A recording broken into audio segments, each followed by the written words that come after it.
Assalamualaikum warahmatullahi wabarakatuh. Waalaikumsalam warahmatullahi wabarakatuh. Jamaah. Yeah. Oh jamaah. Yeah. Alhamdulillah.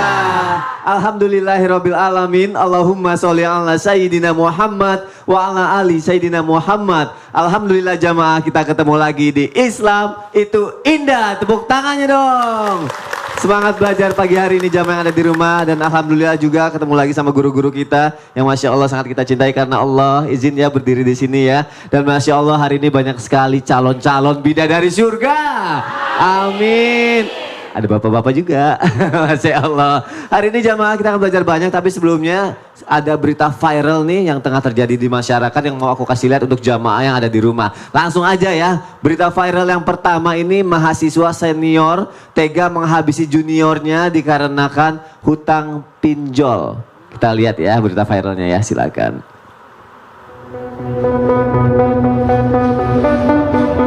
Warga Kukusan digegerkan dengan penemuan jasad terbungkus kantong sampah berwarna hitam yang diletakkan di kolong tempat tidur di dalam sebuah kamar kos pada Jumat pagi. Polisi yang datang ke lokasi langsung memeriksa jasad tersebut dan ditemukan luka tusuk di bagian dada serta leher korban. Korban diketahui adalah MNZ, usia 19 tahun, mahasiswa FIB Universitas Indonesia jurusan Sastra Rusia. Korban pertama kali ditemukan oleh kerabat yang datang ke kamar kos untuk memeriksa keberadaan korban. Pasalnya korban tidak dapat dihubungi oleh rekan-rekannya. Pihak kepolisian tidak butuh waktu lama untuk menangkap pelaku AAB yang tidak lain teman sekaligus senior korban di kampus. Pelaku ditangkap di kamar kosnya dengan barang bukti senjata tajam dan barang-barang milik korban. Innalillahi wa inna ilaihi roji'un. Ustadz Maulana, apa yang Ustadz lihat dari tayangan tadi? Gini, berbicara masalah utang piutang sebenarnya pada dasarnya boleh-boleh aja orang utang piutang. Tapi pada dasarnya juga ketahuilah ketika kita berutang wajiblah membayarnya. Dan mohon izin, kenapa orang bisa berutang? Karena disebabkan karena belum merasa cukup, kurang bersyukur. Nah, seandainya orang mengingat akan akhirat, tidak akan mungkin ada kejadian seperti tadi. Karena ini kan bisa saja dihalalkan, dimaafkan, ditolong atau diberikan solusi. Nah, jadikan harta itu di tangan bukan di hati. Ketika harta itu ditempatkan di hati, artinya gini, mendahulukan emosinya dan sebagainya. Dan maaf, nih buat semuanya lagi nonton, usahakan, ingat, ini kan harta saya, uang saya diambil, tapi kan ada namanya nyawa. Nah, tidak boleh mengambil harta orang, ini hak orang, tapi tidak boleh menyakiti, apalagi melukai, apalagi menghilangkan nyawa orang. Pertanyaannya, siapa yang punya nyawa itu? Allah. Artinya Allah yang bertanggung jawab atas hambanya. Ketika orang membunuh satu nyawa, seakan-akan dia membunuh seluruh manusia. Karena yakinlah dia pasti punya keturunan dan sebagainya. Jadi hanya di tangan saja dan jangan sampai di hati. Terima kasih Ustaz Maulana untuk penjelasannya, untuk komentarnya yang pertama. Langsung aja jamaah, aku punya lagi nih berita viral yang kedua ya. Ibu-ibu disimak ya, jamaah yang ada di rumah juga ya. Ini beritanya ini, tegur siswa karena merokok, sang guru malah dianiaya orang tua murid. Kita lihat tayangannya, silakan.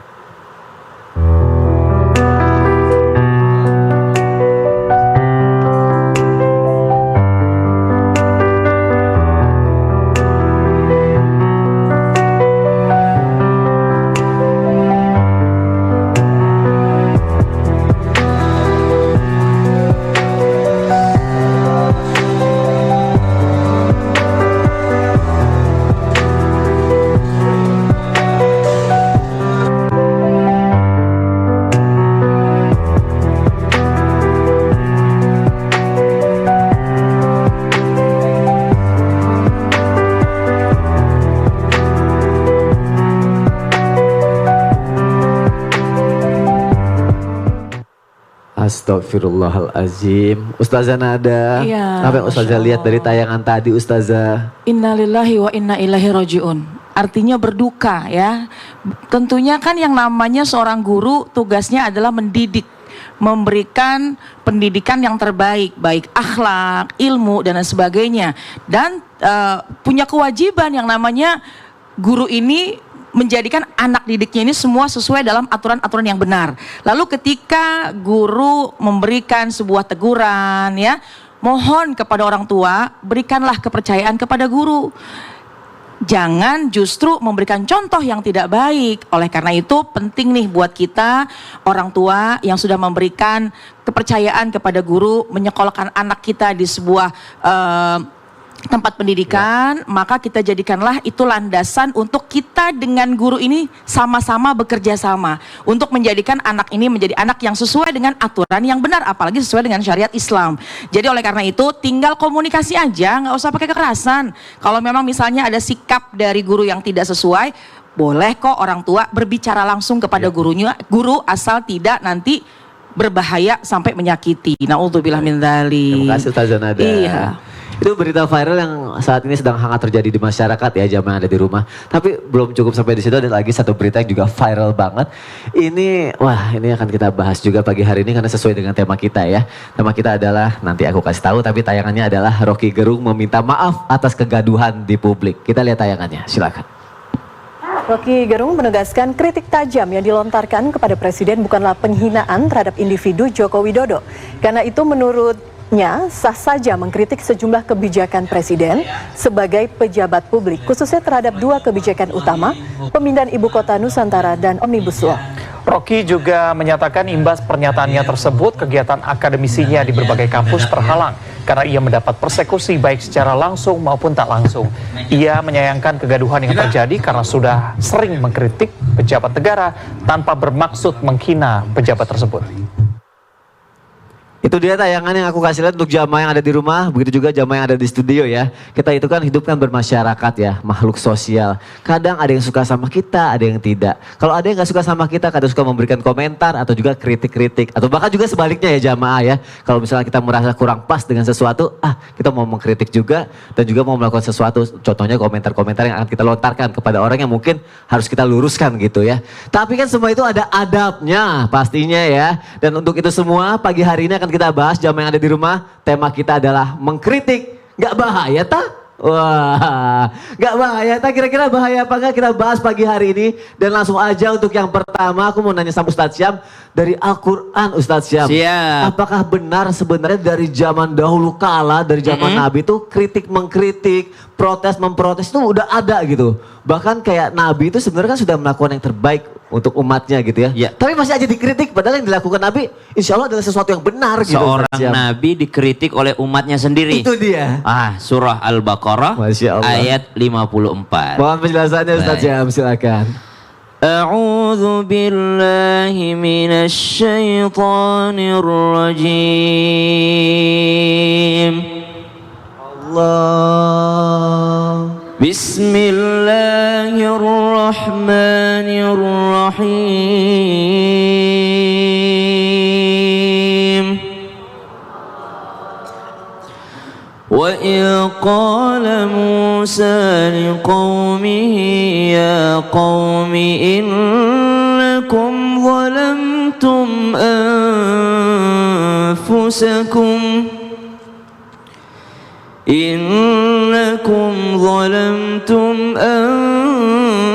أنفسكم باتخاذكم العجل فتوبوا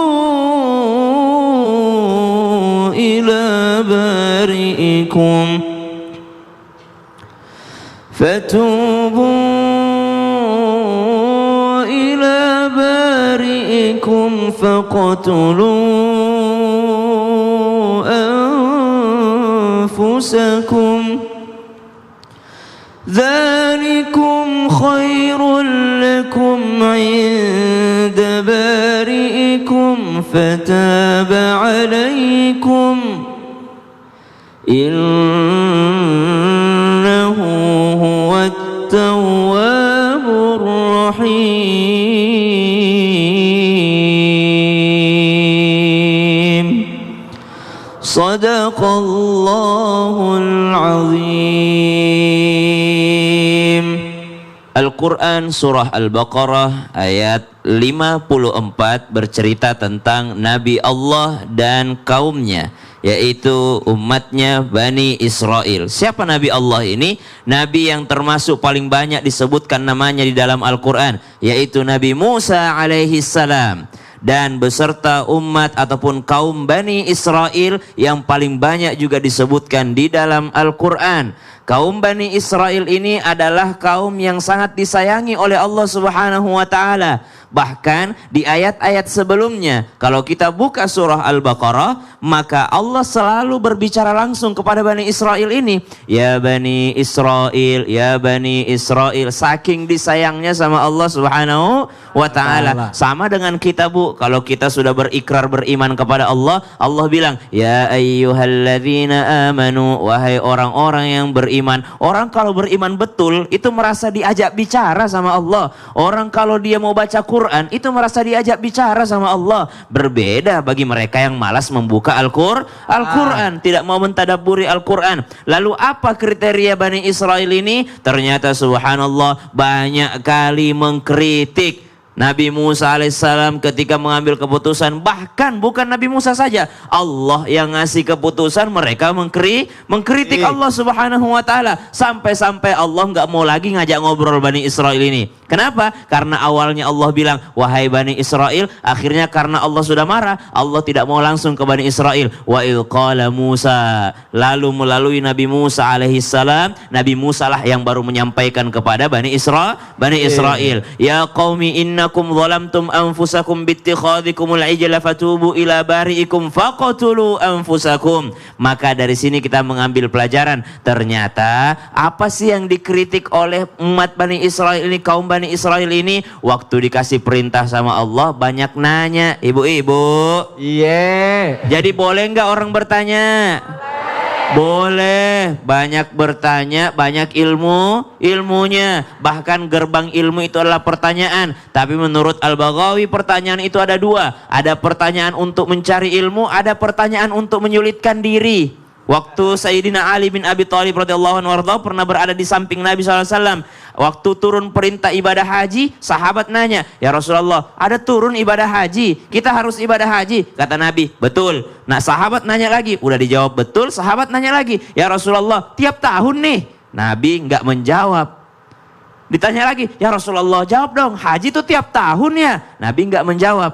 Ketiga kali baru Nabi bilang, tidak. Andai kata saya jawab tadi kau bilang iya, maka tersulitkanlah kalian semua disebabkan karena pertanyaan sendiri. Bayangin Bu, kalau kita diwajibkan tiap tahun naik haji, sekali seumur hidup aja banyak yang nggak sempat berangkat.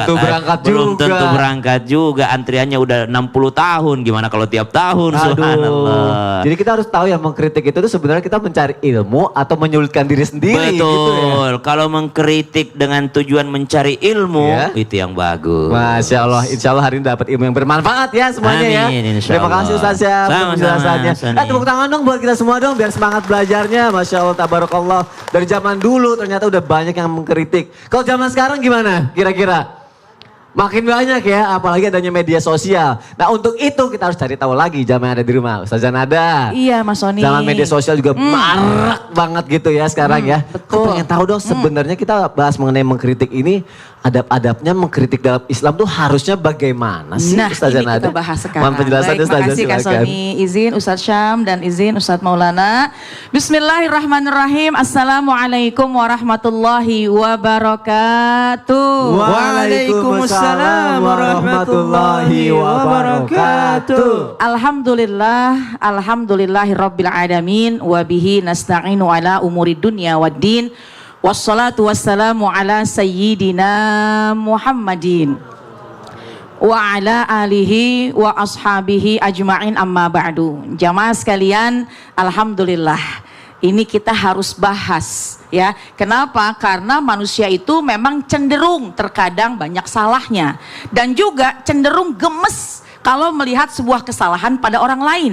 Tapi memang ad-dinu nasihat, bahwa agama inilah yang menjadi pembenar, agama inilah yang menjadi nasihat buat kita semuanya. Oleh karena itu di dalam kehidupan sehari-hari pasti banyak banget hal-hal yang sering terkeliru dalam kehidupan kita. Kalau kita ingin mengkritik orang lain boleh, tapi ada adabnya. Satu, kalau kita ingin menegur, kita memberikan masukan, kita mengkritik, yang pernah dikatakan oleh Imam Asy-Syafi'i bahwasannya kalau kita ingin bicara, menegur seseorang, jangan di hadapan orang lain. Karena kalau kita ingin memberikan masukan, mengkritik, meskipun kritik itu adalah untuk membangun, tapi dilakukan, diucapkan di banyak orang, di hadapan orang, banyak orang yang menyaksikan, itu bukanlah sebuah masukan, itu bukanlah sebuah hal yang baik, namun itu adalah sebuah pelecehan. Naudzubillah min dzalik. Bahkan jangan salah, jangan kecewa kalau nanti masukan-masukannya bukan menjadikan kebaikan, tapi bahkan menjadikan sebuah hal yang merusak. Naudzubillah min dzalik. Itu yang pertama. Yang kedua yang harus diperhatikan, coba lihat usia berapa yang kita ajak bicara. Kalau memang sekiranya sudah lebih tua, dengan bahasa yang santun, dengan bahasa yang baik, "Ibu, mohon maaf, saya pengen ngobrol sebentar yuk ke belakang." "Emang ada apa sih, Nak?" "Mohon maaf Bu, tadi sepertinya sholatnya ada yang kurang tepat. Mungkin tadi ucapannya ada yang tidak benar." Kita tetap harus menghargai orang yang lebih tua. Kalau memang kita yang lebih tua, jangan juga berkata kalimat-kalimat yang menggurui seolah-olah kitalah yang paling hebat, kitalah yang paling benar. Mungkin kita bisa panggil yang lebih muda, "Nak, sini deh, Ibu ingin kasih tahu sedikit. Maaf ya Nak ya, tadi sepertinya kamu kurang pantas ngomong kayak begitu di hadapan orang." Kenapa? Karena itu bisa menyakitkan orang lain. Pertama, jangan bicara di hadapan banyak orang. Yang kedua, lihat siapa yang akan kita ajak bicara. Kemudian yang ketiga, jangan pernah kita berbicara semacam itu tujuan untuk merendahkannya. Naudzubillah min dzalik. Dan yang keempat, yang lebih penting lagi, sabar kalau memang kita mau mengkritik. Karena Kak, kalau memang kita ini mau mengkritik penuh dengan kesabaran, nggak pakai hawa nafsu, nggak pakai marah-marah, ucapannya juga ucapan yang baik, maka insya Allah tidak menyakiti, bahkan nasihat itu nanti akan masuk ke dalam hati orang yang kita ingin berikan masukan. Nggak menyakiti, malah lebih sampai ya ke hatinya karena juga menyampaikan dengan hati, maka insya Allah diterimanya juga dengan Masya Allah, hati. tabarakallah. Terima kasih Ustazah Nada. Sama-sama. Masya Allah. Tepuk tangan lagi jamaah yang ada di rumah. Ingat ya adab-adab yang sudah dikasih tahu sama Ustazah Nada mengenai bagaimana cara mengkritik ya. Dan harus diingat juga Ustadz Maulana. Iya. Nanti di tanggal 17 Agustus 2023. Ya, di tablik hari kemerdekaan, iya, ada sesuatu yang menarik. Ada tablik akbar, sekaligus ada program nih. Bikin lapar festival nanti ya. Di mana emang tempatnya? Mau tahu tempatnya di mana? Di mana sih? Di tempatnya berada di Transmart Graha Bintaro, tanggal 17 Agustus 2023. Makanya jam berapa? Jam 8 pagi sampai selesai. Jadi caranya gimana? Gampang, daftar aja nih langsung ya, kliknya nih di sini nih ada QR code-nya, langsung di scan ya, atau juga kepoin Instagram kita @islamituindahtrans.tv ya. Pokoknya buruan, jangan sampai kehabisan tempat. Harus datang insya Allah. Dan jamaah juga jangan kemana-mana, tetap di Islam Itu Indah. Jamaah, oh jamaah, alhamdulillah. Transmart Bintaro mah besar ya. Gede banget.